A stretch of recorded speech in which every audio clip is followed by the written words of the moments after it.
Now our closer look, a shocking lawsuit against the NFL. Former players alleging a stunning deception by the league, team doctors prescribing powerful painkillers without disclosing the consequences, all to keep injured players out on the field.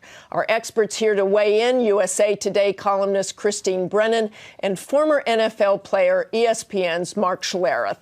Mark, I want to start with you. You played 12 seasons in the NFL, 29 surgeries. What was your experience with how the team handled painkillers?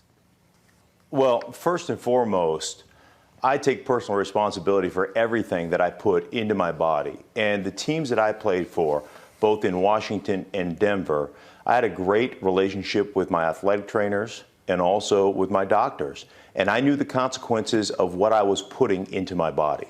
They made those things aware to me. And there was also restrictions. Could you get pain pills? Could you get, if you were injured? Certainly. Could you have a Toradol shot? Certainly. But the consequences of those drugs were made very apparent to me. And there was a gatekeeper aspect to those doctors that say you could only have this if you're injured, and you can only have this for a certain amount of time. And so we're going to limit your access to those things. So I will tell you this. From a player's standpoint, I've never been around a player that didn't put more pressure on himself to play injured than the team did. And certainly there's a ton of pressure because... Mark, that's certainly the culture of the team, and players do know the risk. But you yourself have seen examples. You talk about the vicious hit that Matt Schaub of the Houston Texans took. The doctor says he did a concussion test, and he's back in the next series. You've seen this again and again, this kind of thing.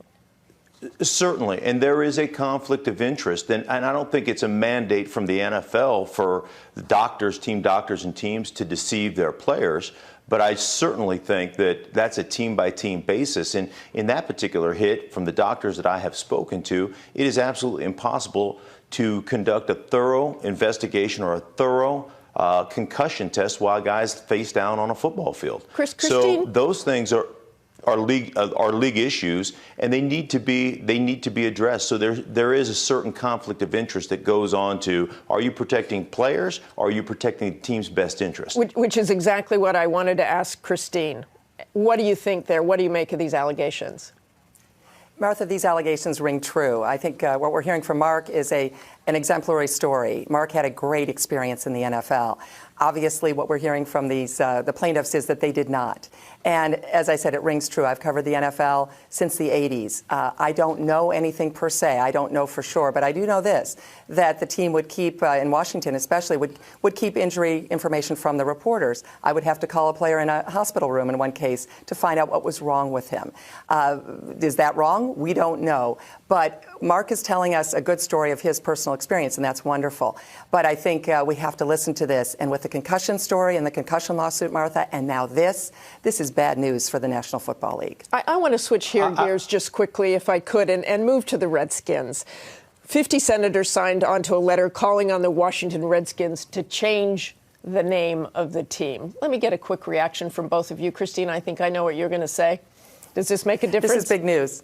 It sure does. It's big news. The news is continuing. There is kind of a cumulative effect here, and I think this is a name that will change in the next few years. It's going to have to, because public opinion is continuing to grow against the Washington NFL team nickname. And Mark, quickly from you, is it time to change the name? Yeah.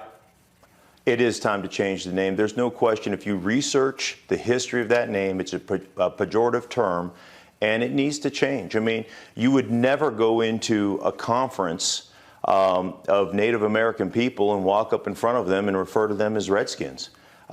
It is a derogatory term. That's its origins, and it is time to be a leader from the standpoint of the NFL. High schools across America have changed their names. The NCAA has implemented policy to change those names. Why has the NFL shuffled its feet on this? I don't know, but it's time to change. Thank you very much. Thanks for all your insight on all of this.